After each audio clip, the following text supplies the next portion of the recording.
वहीं कांग्रेस अध्यक्ष मल्लिकार्जुन खड़गे ने कहा कि राज्यसभा में आज बिल पेश होने वाला है और हम लोग इस पर सदन में चर्चा करेंगे। सुनिए।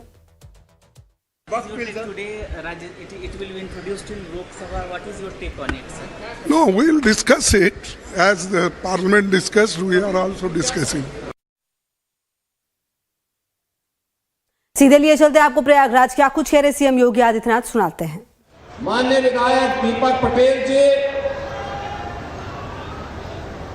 आज के इस कार्यक्रम में उपस्थित राष्ट्रीय रामायण मेला समिति के अध्यक्ष डॉक्टर बालकृष्ण पांडे जी, उमेश चंद द्विवेदी जी, जयप्रकाश निषाद जी, श्रवण निषाद जी, अनिल कुमार त्रिपाठी जी और समारोह में उपस्थित प्रयागराज और श्रृंगवेरपुर से जुड़े हुए मेरे सभी उपस्थित बहनों और भाइयों, आज वासंतीय नवरात्रि की पंचमी तिथि है। पंचमी तिथि के अवसर पर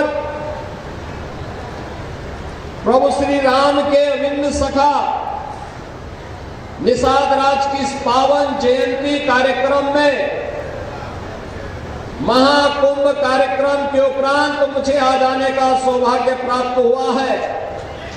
मैं इस अवसर पर निषाद राज के स्मृतियों को नमन करते हुए आप सभी का अभिनंदन करता हूं। आपको इस दिवस की हृदय से बधाई देते हुए आपका मैं अभिनंदन करता हूं। बहनों और भाइयों, हम लोग भारत के इतिहास की इस भूमि पर खड़े हैं।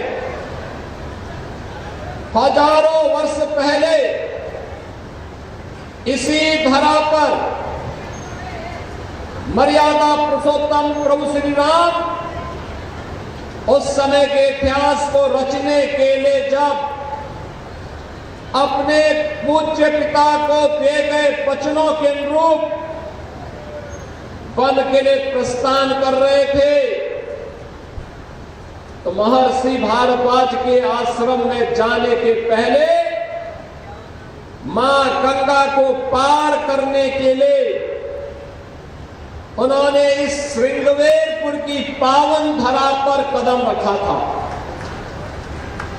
महर्षि श्रृंगी और माता शांता का यह स्थल माना जाता है।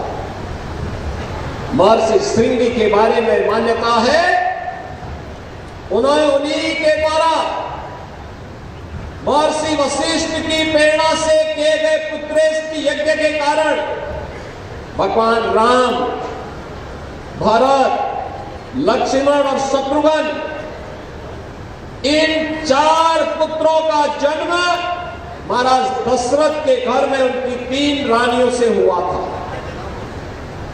और माता शांता के बारे में मान्यता है कि भगवान राम की बड़ी बहन के रूप में उनको मान्यता मिलती है। बहनों और भाइयों, इतिहास की इस पवित्र भूमि पर जहां पर भगवान राम ने आकर के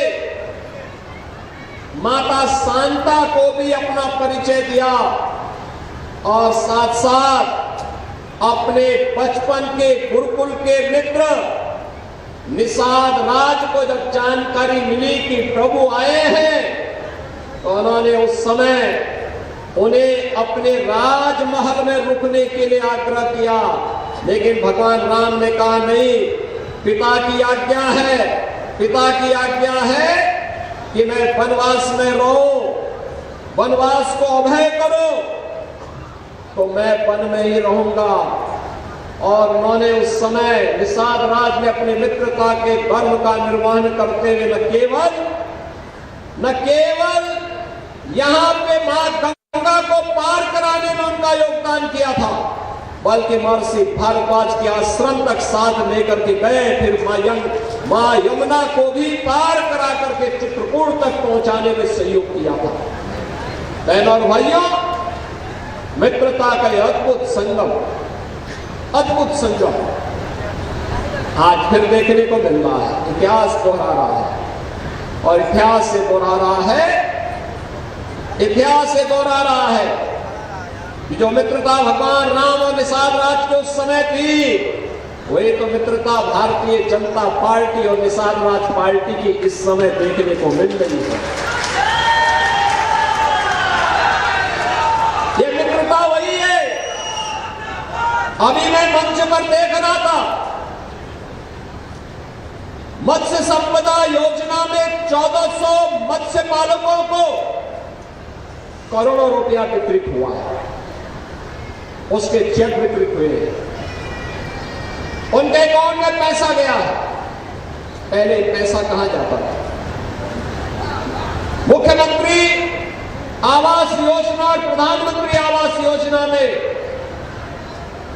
गरीबों के मकान बन रहे हैं, दिव्यांग जनों को पेंशन मिल रही है, निराश्रित लोगों को पेंशन की सुविधा का लाभ प्राप्त हो रहा है, हर गरीब के लिए आवास की सुविधा प्राप्त हो रही है। और आपने महाकुंभ की इस पावन धरा प्रयागराज को देखा होगा। दुनिया का कौन सा देश और भारत का कौन सा प्रदेश ऐसा था जो प्रयागराज में न आया हो और यहाँ पे त्रिवेणी के पावन संगम में स्नान करके अपने जन्म और जीवन को धन्य धन्य न महसूस किया हो। बहनों और भाइयों, प्रयागराज, हमारे प्रयागराज को वैश्विक मान्यता मिली है, वैश्विक मान्यता। दुनिया जान गई प्रयागराज को। पहले प्रयागराज का परिचय देना होता था कि वाराणसी के बगल में, और अब प्रयागराज से लोग जान रहे हैं। प्रयागराज में अनेक मार्ग खोल दिए हैं। इसलिए आप सभी प्रयागराज वासियों को मैं हृदय से बधाई देता हूं। प्रयागराज महाकुंभ की सफलता और उसका पुण्य भी आप सभी को प्राप्त हो रहा है। मां गंगा की असीम कृपा, असीम कृपा, मां गंगा की इस कृपा के कारण ही भगवान प्रयागराज और 12 माधव की असीम कृपा ही प्रभु राम, महर्षि भारद्वाज और निषाद राज की कृपा ही इस महाकुंभ को सफलता की ऊंचाइयों तक पहुंचाया कि प्रयागराज को एक नई पहचान मिल गई। और इसीलिए उस कृतज्ञता को ज्ञापित करने के लिए ही, उसी कृतज्ञता को ज्ञापित करने के लिए ही मैं आज निषाद राज की जयंती पर आपके बीच में आया हूं।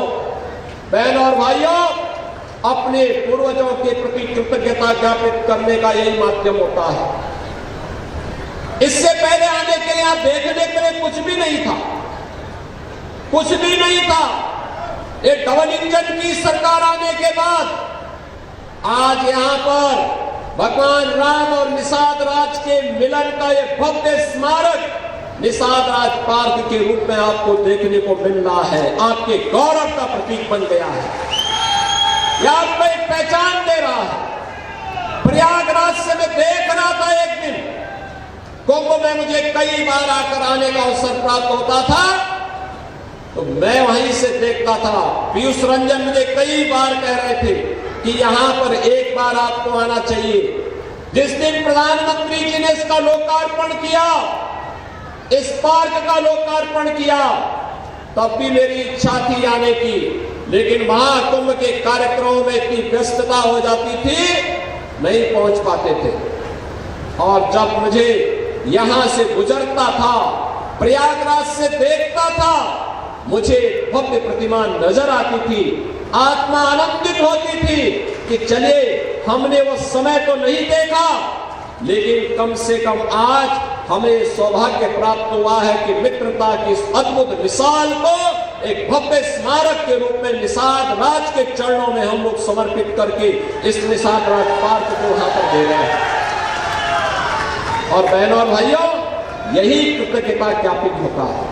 अपने लिए तो सब जीते, लेकिन पूर्वजों की खाती को, पूर्वजों की परंपरा को, विरासत को अक्षुण्ण बनाए रखते हुए उसके लिए करने वाले लोग ही जीवंत कहलाए जाते हैं, वही अमर होते हैं। और उसी अमरता की कथा को आगे बढ़ाने के लिए एक बार फिर हम लोग आपके बीच आए।